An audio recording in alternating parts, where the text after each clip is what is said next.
Il n'a jamais tiré un seul obus au combat, jamais écrasé une tranchée ennemie, jamais repoussé un assaut soviétique. Et pourtant, ce monstre d'acier de 200 tonnes a failli changer le cours de la Seconde Guerre mondiale. Une machine si colossale qu'elle détruisait le béton sous ses chenilles, si lourde qu'aucun pont d'Europe ne pouvait la supporter, si démesurée que même les ingénieurs qui l'ont construite savaient qu'elle était condamnée dès le premier jour. Voici l'histoire du Maus, le char le plus lourd jamais construit par l'homme, et de la folie industrielle qui a englouti les dernières ressources d'un empire en train de mourir. Au printemps 1942, la guerre à l'Est ne ressemblait plus du tout à ce que le haut commandement allemand avait planifié. La Blitzkrieg, cette guerre éclair qui avait terrassé la Pologne en moins d'un mois et plié la France en 6 semaines, s'était brisée sur l'immensité des plaines soviétiques. Les divisions blindées allemandes, qui semblaient invincibles quelques mois plus tôt, s'enlisaient dans la boue du printemps russe ou se figeaient sous des températures que personne n'avait anticipées. Les moteurs refusaient de démarrer par moins 30 degrés. Les lubrifiants se transformaient en pâte épaisse. Les chenilles se brisaient sur le sol gelé comme du verre. Mais ce qui perturbait le plus les stratèges allemands, c'était le char soviétique T-34. Cette machine, dont personne en Allemagne n'avait vraiment pris la mesure avant l'invasion, se révélait être un adversaire d'une efficacité redoutable. Son blindage incliné déviait les obus là où les chars allemands les auraient absorbés de plein fouet. Son canon de 76 mm perçait les Panzer IV sans difficulté. Et il y en avait des milliers. Les usines soviétiques, évacuées derrière l'Oural avant l'avance allemande, tournaient à plat régime dans des conditions que personne en Occident n'aurait jugées possibles. Les ouvriers travaillaient dehors, par grand froid, parfois sans toit au-dessus des chaînes de montage, produisant des centaines de chars par mois sans interruption. Hitler était dans une rage froide. Il avait promis une victoire rapide. Au lieu de cela, ses armées saignaient sur un front de 3000 km sans perspective de résolution rapide. Il lui fallait quelque chose de radicalement différent. Pas un meilleur char, un char absolu. Une machine que rien ne pourrait arrêter, que rien ne pourrait percer, qui avancerait lentement, mais inexorablement, comme un destin d'acier sur les lignes soviétiques. Il convoqua les représentants des plus grands groupes industriels allemands et posa une exigence qui laissa ses généraux sans voix. Le nouveau char devait être totalement invulnérable. Son blindage devait être si épais que les obus ricochaient dessus comme des cailloux sur un mur de forteresse. Son armement devait lui permettre de détruire n'importe quel char ennemi à une distance à laquelle l'ennemi ne pouvait pas encore riposter. Le poids, la taille, la logistique, tout cela était secondaire. La commande échut à Ferdinand Porsche, le fondateur de la firme du même nom et favori personnel d'Hitler depuis les années 30, quand Porsche avait conçu la Volkswagen sur demande du Führer. Il bénéficiait d'une confiance que peu d'industriels allemands pouvaient se vanter d'avoir. Le cahier des charges initial prévoyait un char de 100 tonnes, ce qui était déjà du jamais vu. Les chars les plus lourds que l'Allemagne produisait alors pesaient 57 tonnes et étaient déjà considérés comme des mastodontes, difficiles à entretenir. 100 tonnes représentaient le double. Mais les ingénieurs de Porsche décidèrent d'aller encore plus loin et de dépasser toutes les attentes. Quand les plans atterrirent sur le bureau d'Hitler, même lui marqua une pause. Devant lui se trouvait la documentation complète d'un engin de combat pesant 200 tonnes. Le blindage frontal atteignait 250 mm d'épaisseur. Pour donner une idée de ce que cela représentait concrètement, le cuirassé Bismarck, l'orgueil de la marine allemande, avait un blindage de ceinture de 320 mm sur ses flancs les plus exposés. Le Maus approchait de ces valeurs, non pas pour un navire de guerre de 50 000 tonnes, mais pour un véhicule terrestre censé se déplacer sur des routes et des ponts ordinaires. Les flancs du char étaient protégés par des plaques de 180 mm d'acier trempé.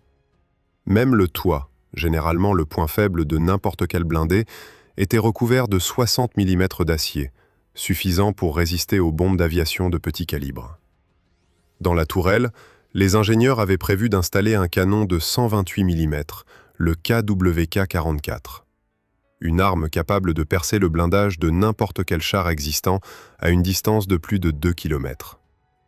Associé à ce canon principal, Un deuxième canon de 75 mm permettait d'engager des cibles légères sans gaspiller les précieux obus de gros calibre. L'équipage de 5 hommes, un commandant, un tireur, un chargeur, un pilote et un opérateur radio, disposait d'un espace intérieur que l'on pourrait qualifier, sans exagérer, d'extrêmement contraint au regard des dimensions extérieures colossales de la machine. Hitler fut transporté d'enthousiasme.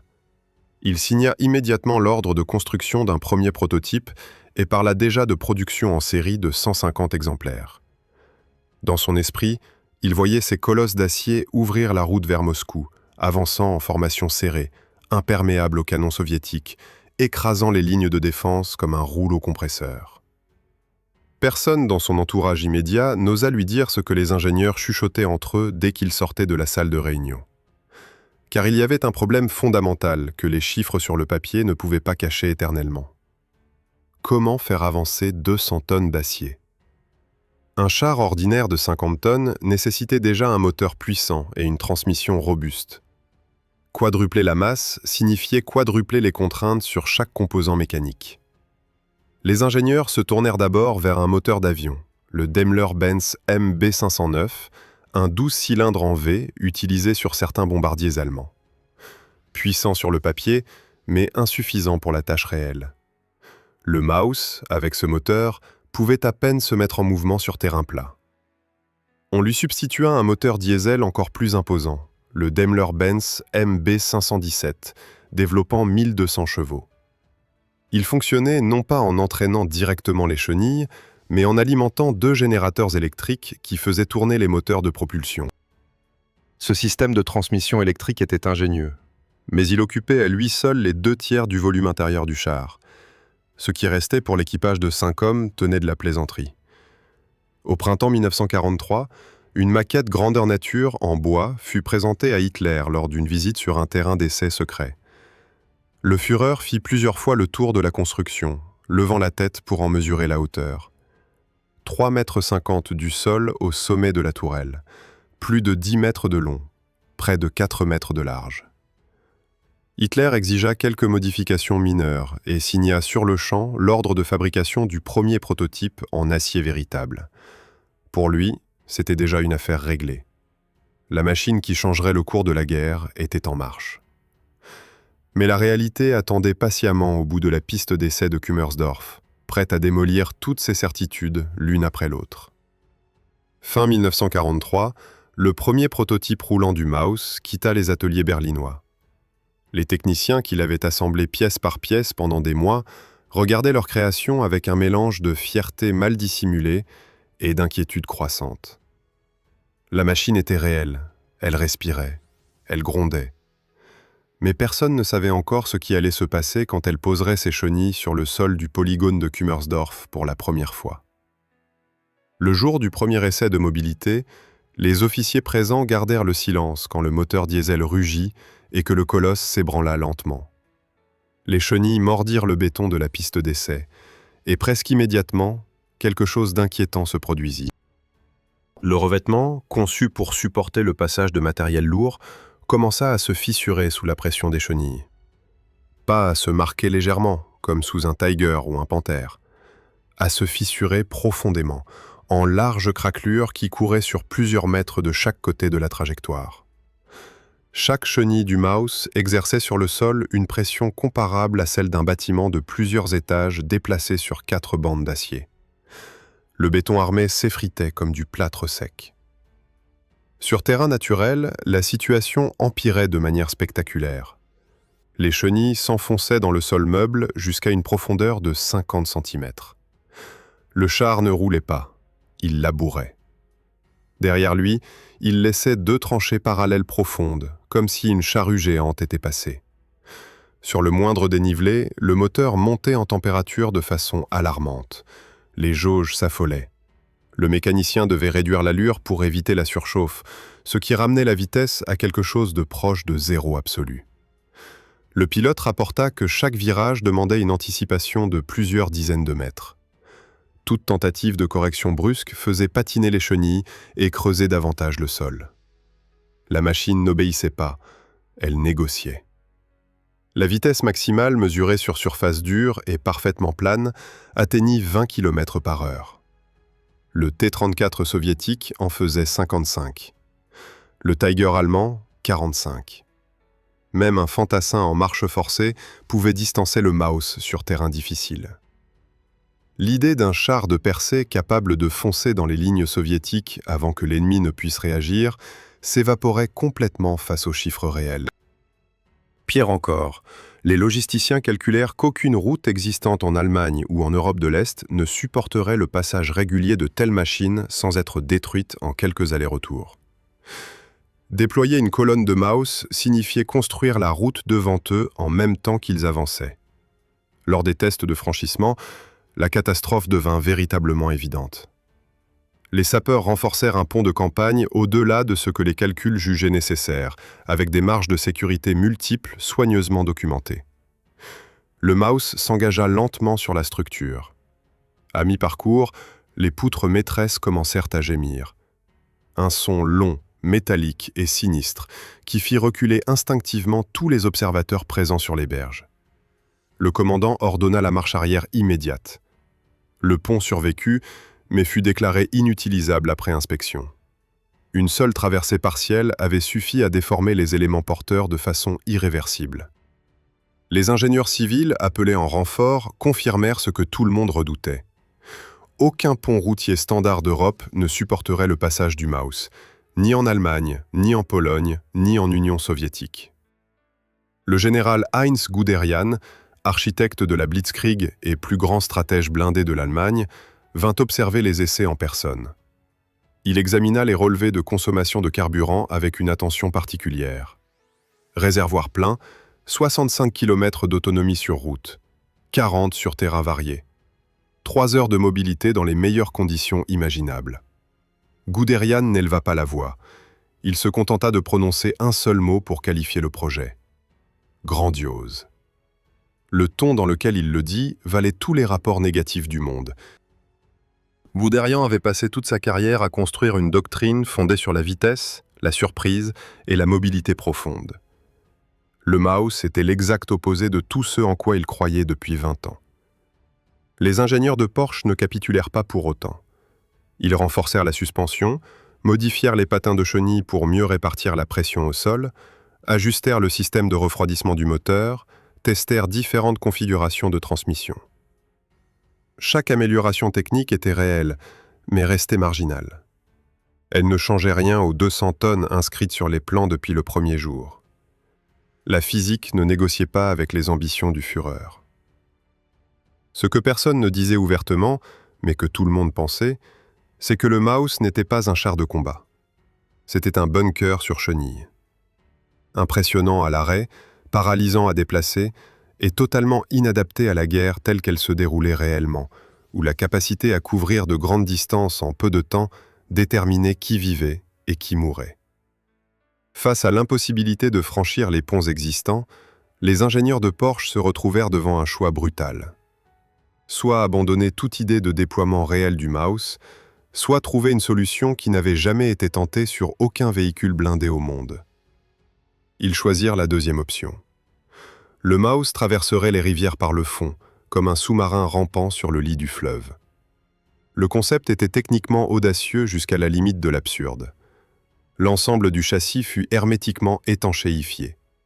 Chaque joint, chaque trappe, chaque ouverture reçut des renforts en caoutchouc spéciaux capables de résister à la pression de l'eau à plusieurs mètres de profondeur. Sur le toit de la tourelle fut installé un tuyau télescopique de 8 mètres de hauteur, un schnorkel, qui devait permettre à l'air d'entrer pour alimenter le moteur et permettre à l'équipage de respirer pendant la traversée souterraine. Les gaz d'échappement étaient évacués par des clapets spéciaux fonctionnant sous pression hydrostatique. Mais il restait un problème que personne n'avait anticipé correctement. Sous l'eau, le moteur diesel du Maus ne pouvait pas produire suffisamment d'énergie électrique pour entraîner les chenilles contre la résistance combinée du courant et du fond boueux. La solution imaginée par les ingénieurs fut à la fois brillante et délirante. Un second Maus resterait sur la berge, moteur tournant à plein régime, et transmettrait l'électricité nécessaire au premier char immergé via un câble blindé de plusieurs dizaines de mètres. 200 tonnes d'acier reliées par un cordon ombilical électrique, l'une rampant dans les profondeurs pendant que l'autre servait de centrale électrique immobile sur la rive. Les premiers essais de franchissement fluvial eurent lieu sur une rivière peu profonde du polygone, avec environ 5 mètres d'eau au point le plus profond. L'équipage embarqua avec une nervosité que personne ne cherchait vraiment à dissimuler. L'idée de se retrouver coincé au fond d'une rivière dans une boîte d'acier hermétique de 200 tonnes n'avait rien de rassurant pour aucun des 5 hommes à bord. Le Moose glissa lentement dans l'eau. Le schnorkel émergea en surface comme le périscope d'un sous-marin imaginaire. Le câble électrique se tendit entre les deux chars, et contre toute attente, la machine se mit à ramper sur le fond de la rivière. 100 mètres plus loin, elle remonta sur la berge opposée, entièrement recouverte de vases et d'algues, mais intacte et fonctionnelle. Hitler fut informé du succès et parla immédiatement de percées technologiques révolutionnaires. Les calculs qui suivirent cet enthousiasme ramenèrent tout le monde à la réalité avec brutalité. Le Dniepr, qui séparait les armées sur une grande partie du front Est, mesurait par endroits plus de 300 mètres de large. Poser un câble électrique blindé sous le feu ennemi relevait du suicide organisé. Et pendant toute la durée de la traversée, le second Maus immobilisé sur la berge représentait une cible parfaitement visible pour l'aviation et l'artillerie soviétique. Sans compter qu'une colonne de 10 chars signifiait 10 traversées successives, chacune nécessitant l'immobilisation d'un char sur la rive pendant que le suivant rampait sur le fond. L'absurdité opérationnelle de la situation devenait impossible à ignorer. Pendant que les ingénieurs se débattaient avec ces contradictions insolubles, la situation sur les fronts se dégradait à une vitesse vertigineuse. En février 1943, la bataille de Stalingrad s'était terminée par une catastrophe sans précédent. 300 000 soldats allemands encerclés, détruits ou capturés. C'était la première grande défaite stratégique de l'Allemagne depuis le début de la guerre, et elle avait fracturé quelque chose d'irréparable dans la psychologie du commandement. L'été suivant, la bataille de Koursk vit les meilleures divisions blindées allemandes stoppées net par des défenses soviétiques préparées de longue date. Des champs de mines profonds de plusieurs kilomètres, des concentrations massives de canons anti-chars, des réserves blindées colossales positionnées en profondeur. L'offensive allemande fut brisée en quelques jours. L'armée rouge passa alors à la contre-offensive sur tout le front et ne s'arrêta plus. À l'automne, les Soviétiques avaient franchi le Dniepr et libéré Kiev. L'Allemagne était désormais condamnée à reculer. Dans ce contexte, un char incapable de dépasser 20 km/h avec 3 heures d'autonomie ne représentait plus une arme de conquête. Il ne représentait plus rien du tout. Au début de 1944, Albert Speer se présenta devant Hitler avec un dossier dont chaque page contredisait les rêves du Führer de façon arithmétique et implacable. Le coût de fabrication d'un seul Maus équivalait à celui de 5 chars Panthère. Les ressources nécessaires pour produire les 150 exemplaires prévus auraient permis de sortir des usines plus de 1000 chars moyens opérationnels, capables de manœuvrer, de ravitailler sur de longues distances et de tenir un front en mouvement permanent. Speer ne parlait pas en termes abstraits. Il parlait de tonnes d'acier, de milliers d'heures de travail qualifié, de moteurs et de carburants, toutes des ressources que l'Allemagne ne pouvait plus se permettre de consacrer à un prototype qui n'avait jamais quitté son polygone d'essai. Hitler écouta en silence. Puis il refusa. Le programme Maus continuerait. Le Führer restait convaincu que la guerre pouvait encore basculer grâce à des armes d'une puissance suffisamment écrasante. Il vivait dans la certitude que ses ingénieurs finiraient par résoudre les problèmes techniques restants et que la volonté pouvait triompher des contraintes physiques et logistiques. Autour de lui, de moins en moins de gens osaient le contredire ouvertement. Sur le polygone de Kummersdorf, les essais continuaient dans une atmosphère de plus en plus irréelle. Les techniciens travaillaient sur le second prototype qui avait reçu des améliorations substantielles par rapport au premier. La suspension avait été renforcée. Le système de refroidissement du moteur avait été partiellement repensé pour éviter les surchauffes lors des déplacements en terrain difficile. Mais le châssis restait identique, le poids restait identique, et tous les problèmes fondamentaux restaient entiers, sans solution en vue. Un jour, les ingénieurs procédèrent à des tirs réels avec le canon de 128 mm installé sur la tourelle du premier prototype. À 2000 mètres, l'obus perçait sans difficulté le blindage frontal de n'importe quel char existant, soviétique ou occidental. La précision était excellente, la puissance destructrice absolue. C'était la seule démonstration vraiment convaincante que le MAUS ait jamais offerte dans toute son histoire. Une arme parfaite, montée sur une plateforme inutilisable. En juin 1944, les Alliés débarquèrent en Normandie et l'Allemagne se retrouva prise en étau entre deux fronts avançant simultanément. Les usines étaient bombardées jour et nuit. Les raffineries de pétrole roumaines, qui fournissaient l'essentiel du carburant allemand, étaient frappées en permanence par l'aviation alliée. La pénurie de carburant atteignit des niveaux critiques que personne n'avait anticipés aussi rapidement. Des divisions blindées entières stationnaient à l'arrière du front, non pas parce qu'elles n'étaient pas nécessaires au combat, mais parce qu'il n'y avait tout simplement pas assez d'essence pour les faire avancer jusqu'aux lignes. Dans ce contexte, un char dont le moteur consumait des quantités industrielles de carburant pour parcourir 65 km avant de s'immobiliser était devenu une absurdité que personne ne pouvait plus défendre avec le moindre argument sérieux.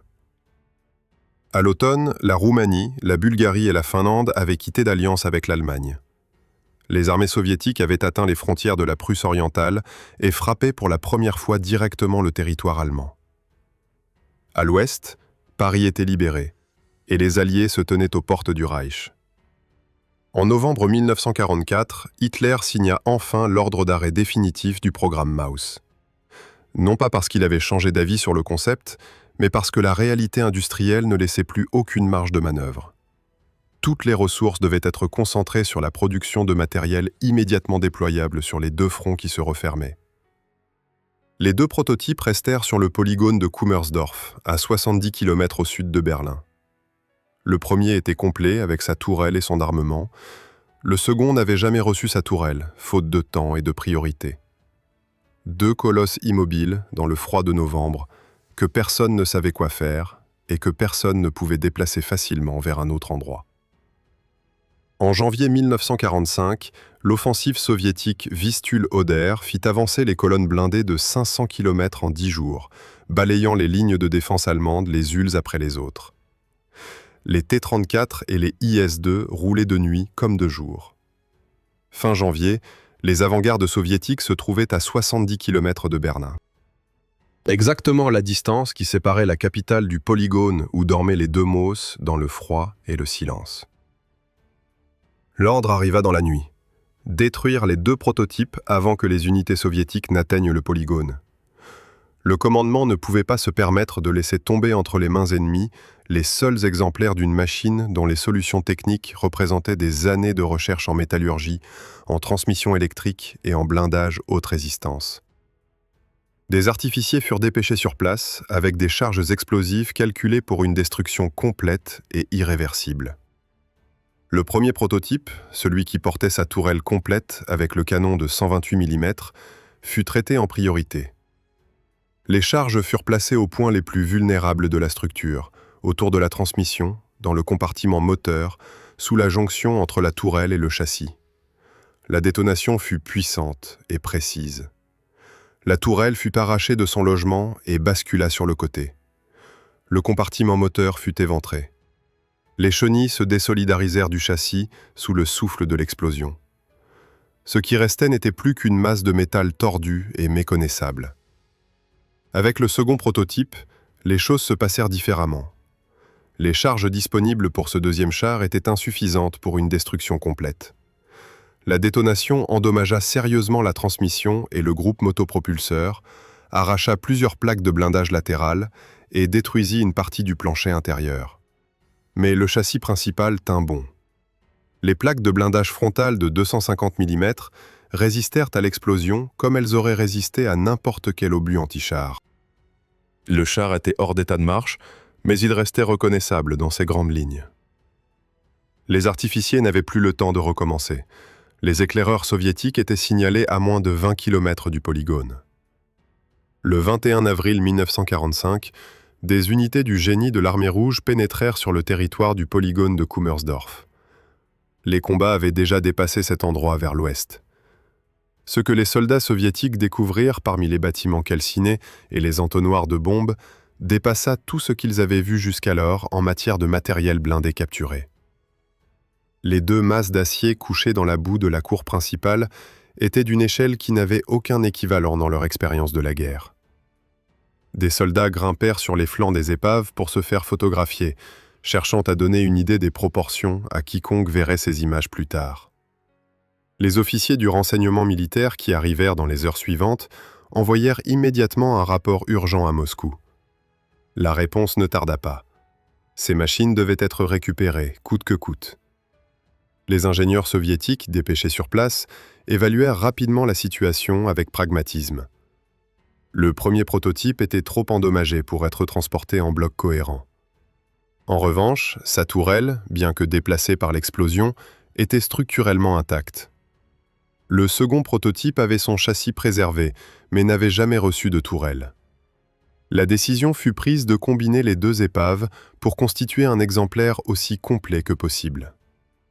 La tourelle du premier fut soulevée à l'aide de grues de récupération militaire et posée sur le châssis du second. L'opération prit plusieurs jours et mobilisa un équipement de levage que les Soviétiques avaient rarement eu à utiliser dans de telles proportions sur le terrain.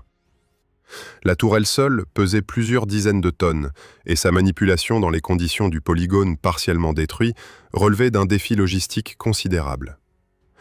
Pour transporter l'assemblage résultant vers l'Union soviétique, les ingénieurs retrouvèrent sur une voie de garage voisine le wagon plat spécial à 24 essieux que les Allemands avaient fait construire précisément pour le MOS.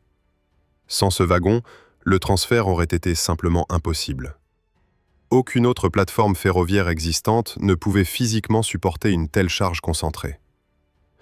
Le char fut chargé sur le wagon à l'aide de rampes renforcées et de treuils puissants, une opération qui dura une journée entière. Le convoi prit ensuite la route vers l'est à une vitesse maximale de 15 km/h, s'arrêtant fréquemment pour inspecter les rails et vérifier l'intégrité de la plateforme sous la charge. Les ponts ferroviaires étaient évalués un par un avant chaque franchissement. Certains furent contournés par des itinéraires de substitution, ajoutant des dizaines de kilomètres au trajet total. Le voyage jusqu'au polygone d'essai de Koubinka, près de Moscou, prit près de 2 mois, à travers une Europe dévastée par 6 années de guerre totale.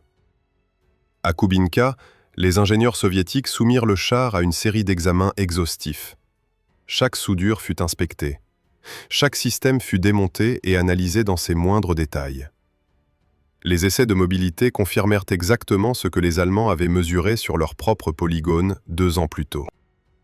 20 km/h au maximum, une consommation de carburant proprement catastrophique, une pression au sol qui rendait tout terrain meuble impraticable dès les premières centaines de mètres. Puis les ingénieurs tirèrent sur le blindage avec les meilleurs canons anti-chars soviétiques disponibles. Les obus rebondirent sur les plaques frontales sans les percer. Sur ce point précis et unique, les concepteurs allemands avaient parfaitement réussi. Ils avaient construit un blindage absolument invulnérable aux armes de leur époque. Mais ils avaient construit autour de ce blindage une machine incapable de se rendre là où le combat avait lieu. Les conclusions soviétiques furent sans appel. La protection absolue obtenue au prix de toute mobilité ne produisait pas une arme de guerre.